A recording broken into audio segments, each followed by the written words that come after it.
Welcome to the ThriveCast interview series. I'm your host, Lisa Kemper, and today I'm joined by Steve Whittington, who owns We Are Roadmap, an agency in, I believe, Manitoba, correct? Well, we have a location in Manitoba. We have a location in Calgary, and we have a location in Edmonton. But our staff is, for the most part, remote. So a few people All show up right. at various offices, but no one is required to show up to a location. Awesome. The new way of doing business. It's a different way, that's for sure. Hmm. So let's talk about your agency. What does We Are Roadmap do? What's the focus of your work? Well, what we do at Roadmap is we call ourselves a sales and marketing agency, and I'm distinct about sales being first there. But the fact of the matter is that I can get pretty sophisticated and say what we do is we enable people's go-to-market motions and help them Hmm. basically find, get, keep, and grow their customers, which is an easier way of putting it. Um, but really what happens is clients come to you with a pain point or a category entry point. It's like they need brand or they need web enablement with a website spun up, be it e-commerce, be it brochure website, and then supported with a e-com CRM underneath. Maybe they need demand generation to actually get said customers to the various Hmm. capture them. So what we find is we have some people come to us understanding that, hey, we want to partner with somebody that's going to drive our go-to-market function. Got it, Hmm. right? But most come to us for one of those, what I call category entry points, be it brand, be it sales, be it marketing, being like technology enablement, or even just strategy. So, I love it. It seems a rare agency that's that focused on sales, well, I mean, if you're not making sales, you're not actually doing anything. So right? there's a lot of vanity metrics out there, and I could care less about vanity metrics. What I care about is how much we're putting into the pipeline and how much of that pipeline is converting into profitable revenue. And at the end of Hmm. the day, that is our focus, and that's what I care about. To the point where we do sales coaching. Myself, I'm a certified sales professional. I've ran in my past had sales teams of 170 people reporting to me, so I know every sales trick in the book. Done lots of Hmm. sales training.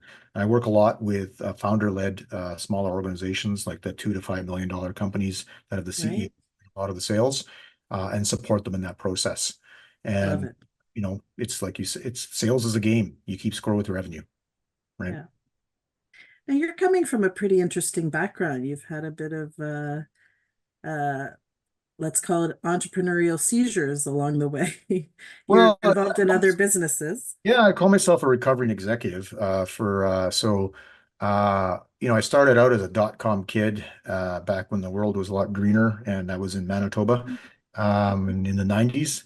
And of course, we know what happened in April 2000. So then I was no longer a dot-com kid, and then I had to work for a living, and I got into agency life, and then transferred from agency life to one of the clients to become an executive, and sort of stayed in that kind of market segment for 20 plus years, but Mhm. making some investments, serving on boards along the way, and then decided that I really wanted to get back into being an entrepreneur to make an impact. I got fascinated with what I call the other 99%.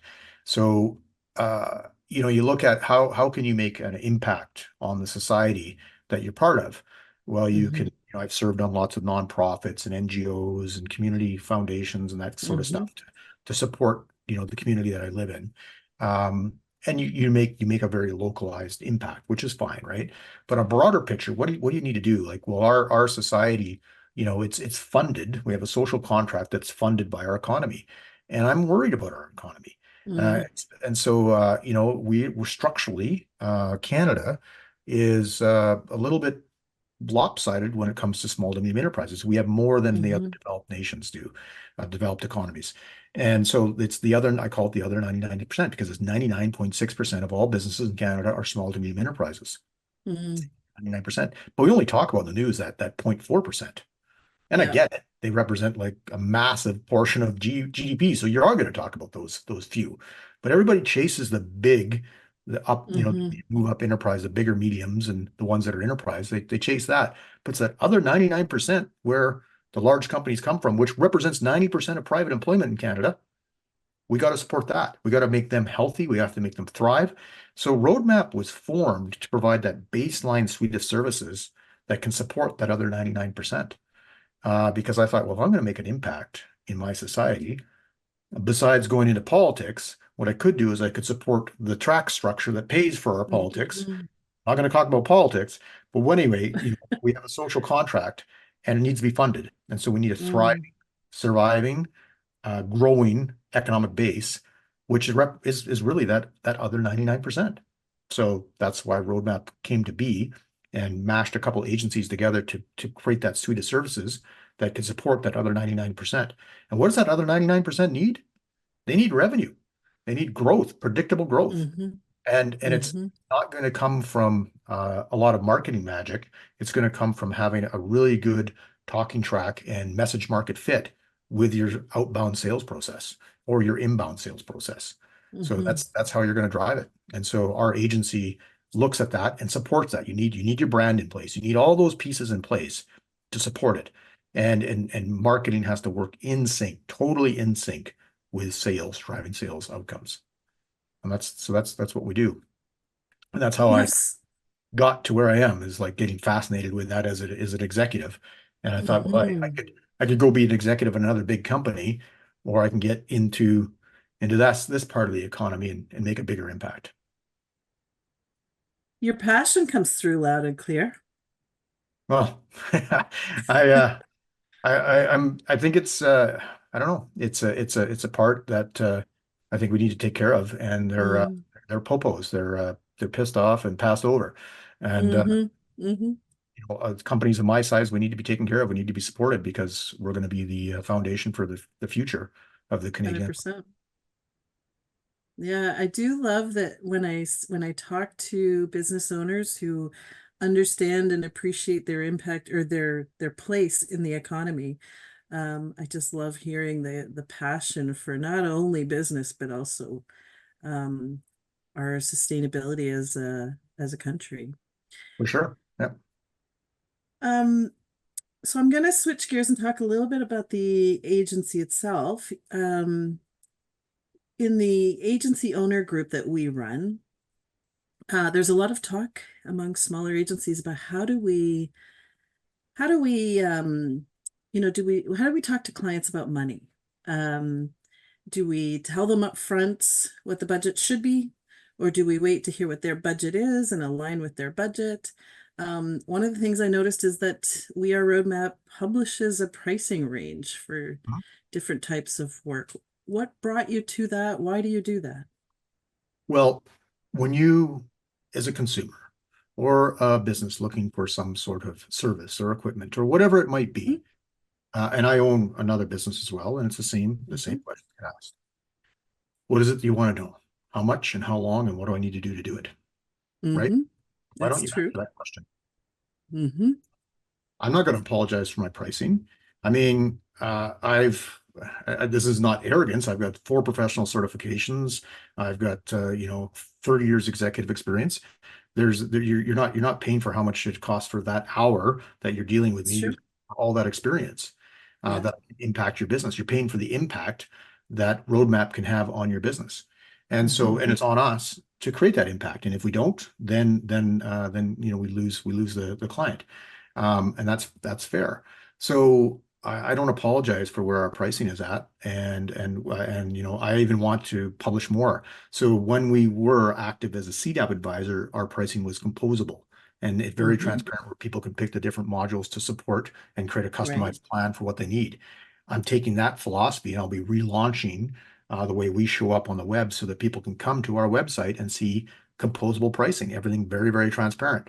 And so it's like, oh, I need this, this, this, this. That's what that looks like. That's the scope of work. Got it. Right. And so Perfect. you can have a more informed conversation, and the price is the price, and it's based on the value that the client's going to achieve, and the value of the people and the experience of the people that's delivering. So yeah, I don't have a problem talking about price at all. And I do ask budget because sometimes people don't have the budget to work with us. And that's fine. I'll make some arrangements to say maybe you need to start over here and work with these Mm-hmm. folks, like get a contractor, that kind of thing. And there's nothing wrong with that. It's what's appropriate for where they're at and how they can be served Mm-hmm. in their growth curve. Always seems to me that if you don't just tell people what they need to spend or what it should cost or what it does cost, Mhm. then you're always in this sort of weird game of, you know, how do you find out what their budget is? And they always say they don't know, but they do. And yeah, meanwhile, you know what you need to make. Don't they don't know like what this costs. They maybe have an True, head, and they have what they want to spend, but they don't actually know what it costs. precisely. Yes. No, it's your job to inform them and then to show Mm-hmm. them a proposition of what that dollar amount equals. Mm-hmm. Yeah, I appreciate that upfront approach. It seems to make sense to me. Mhm. Mm-hmm. Yeah. And I want to be even more upfront. We've got work to do. So, Mm-hmm. You seem pretty fearless as an entrepreneur. What keeps you up at night? well, I got to be honest. The whole idea that entrepreneurs are like, cut from this different cloth and all this kind of stuff, and they're giant risk. It's like at the end of the day, like I used to climb mountains for fun for several decades, like leading expeditions around the world. Like I know what risk is, and Mm-hmm. I mean, uh, I don't know. Like I mean, so that I don't want to be cavalier. So if I mess up, there's an impact. There's an impact to clients. There's impact to the people on my team, all that stuff, and there's an impact and there's weight to it, right? But at the end of the day, I don't think if my business goes south, I'm going to die. Mm. I don't unless I let myself get totally uh, overabsorbed and offside and not taking care of my health and my family and that sort of stuff. But so I mean, business should be, in my I mean, it's a game. It's fun. You should enjoy Fun. it. And like, and that mitigates the risk. And if you don't plan, you plan to fail. If you have a plan and you work the plan and you adjust the plan and you're active about it, you can mitigate the risk and just do like some simple processes. Make sure you have adequate working capital so that you can Mm-hmm. go through the dry spells and not get too fussed about it, right? So, I Mm-hmm. mean, in our life at Roadmap, we've had some dry spells where we had some, like I mean, like when the first summer after COVID, it was the quietest B2B sales cycle in the history of B2B It's, because every decision maker was on vacation, yeah. and so, yeah, like didn't have a lot of sales for like we kind of ran pretty lean there, right? But I wasn't too fussed because we have the working capital to go through it, right? So Mm-hmm. yeah. Very true. I think we make business issues big sometimes when really they're pretty simple, pretty straightforward, and not that important. Well, at the end of the day, my wife is a subspecialized physician and Mm-hmm. she deals with life or death. And that's a little more important than if I win a deal or lose a deal. True enough. It's true. What do you think is the biggest challenge that's facing agencies right now? Um, that's a great question. And I just did an. So they're it seems like people, getting the right kind of people, right? And everybody's going to nod when they say that. But it's more of there's so many different ways to create results, and there's no playbook necessarily for agencies. So I think for agencies, it's the most challenging thing is being able to have their own way of being, their own playbook that aligns with the segment of the market that they're in, if they're in, and then they get that message market fit where people can understand Yep. it, and then Mm-hmm. figuring that out because the clients are getting so many different inputs. Like you can do SEO this way, this way, this way, this way, this way, and why don't you just use AI to do your SEO, right? And like it's just there's just so much noise out there, right? So you have to have a go-to-market motion that really aligns with the segment that you're serving, and that they get it and they understand it, and that you can then have people that get it and processes that support it, and just that flywheel works it. And I think that's the challenging thing for agencies right now is just the amount of different methods that can get the same result. Also, it's a complete red ocean. There's so many different agencies. There's so many different layers of competition. There's in-house taking away from agencies. Yeah. There's contractors. There's just it's a very competitive environment. And so really being able to define your value prop and your niche and your way that you go to market that aligns with the market that you're going after, I think is the biggest challenge and cutting through that noise. For sure. A lot of talk in the agency space about AI and how it will commoditize or change the way services work, or whether it will, on the employee side, I think people are worried about their jobs. On the owner side of things, it's like, how are services going to evolve? Is there a business opportunity here over the next decade? What's your thinking? Well, first off, I can't imagine what things are going to be like a decade from now. That's just too far out. It really It's true. um, because the technology is moving so fast. What I can say is pretty simple. Marketing firms that, and quite frankly, most firms that don't lean into leveraging AI, so at the very least being intelligently assisted by AI instead of, artificial intelligence, are going to be left behind. Hmm. They're going to lose efficiencies. And so when you lose efficiencies, what happens is you don't have as much working capital to deploy for other things, wages, the list goes on, right? Hmm. Uh, so so that's for sure. If you're in an agency and you're not leaning in hard to leverage AI into your SOPs, you're Hmm. going to get left behind, and it is a race, and the stuff is coming out lots. So for me, AI saves me 5 to 12 hours a week in what I do Right. in my Hmm. and that's huge. And so that gets baked into our earned value, that gets baked into me being able to do more. That gets, Right. it just when you think about how that compounds, right? Okay. And so I was really bullish. We were using AI before, OpenAI came out in November. We'd already been down that path, but then when that happened, I was bullish and just totally churned the ship and said we have to get on top of this, to the point now where we have workshops and a product in which we enable AI in our clients and set up problem case and use case, and then train them on how to use AI themselves. So that's Just been a to, business opportunity for us to do that for our clients, and so we've really leaned in. So that's the first thing. If you don't use AI, you will get left behind. And that's not just for agencies; it's for people in right. general. Like if you're a knowledge worker and you don't start to learn this tool, somebody else is going to be hired over you. Okay. Um, but at this point in time, the strategy matters more, and it's more about creating a bunch of efficiencies and I having the agree. strategy to actually create those efficiencies. So it's still a tool, but that's evolving fast. And I don't know how fast. I mean, I'm following a whole bunch. I've taken certifications and following stuff and whatever, and it's at an eye-watering rate how fast it's evolving. Um, so I can see certain functions being replaced in several years, like in the 2 to 4 year horizon. And you're just going to have to adjust. But I don't think it's going to replace strategy, and it's definitely not going to replace human interaction. So For sure. other than like spun up chatbots and stuff like that, but this what we're doing, sort of face to face, so to speak, that's going to get to be a higher value. And human writing that's unassisted by AI, you're already starting to see people say this was written without AI, right? Like as a disclaimer. You're going to see more of that as well, being more highly valued, that original creativity.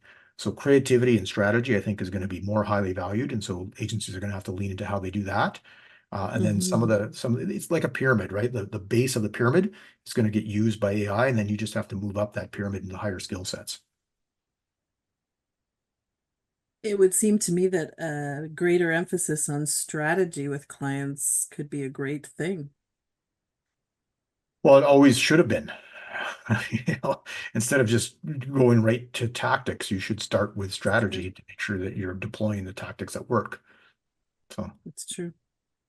So thinking back to when you started out and imagining yourself now talking to that person, what advice would you give yourself so starting out being when I started in when my you started your firm? Yeah. agency life, well, um, you know, patience, I suppose, would be the thing that I would give to myself, and making sure that you always focus on relationships, because Hmm. those two things will end up being anchors or pillars that ensure success. So Hmm. sometimes I haven't been patient with how fast or how slow we're going, and then I've put the importance of a relationship to the back seat to drive results. So you got to just sort of look at those things. Hmm. You seem like a really strategic person. So what's the long-term plan? What's the transition or exit plan? All my businesses are built so they can be sold and acquired Hmm. strategically. That doesn't mean they will be sold. Um, there also is a succession plan within them, so that's someone younger. So Hmm. I'm I'm north of 50, so I want somebody Hmm. over my so they've been groomed since day one and being Yeah. groomed since day one, so that there's a couple options there where either I exit out and somebody fills my role that way, or we get a strategic sale. So keeping those options open, and we have growth growth targets that we want to hit with the organizations that we're part of or that I'm part Hmm. of, which will enable those options. But so I'm keeping that in mind. First things first, though, we have to have the plan and the strategy to get there and keep working towards there. Hmm. So, that pie in the sky stuff, so to speak, when you look at like the percentages of businesses that actually go through a strategic sale is terribly small. Hmm. But that's mostly because they don't set up that way from the beginning and think that way. Hmm. So I want I to make sure agree. we have the options for that in 7 to 10 years. Now, you're coming to this business with a pretty solid understanding of business operations at the senior level, it sounds like.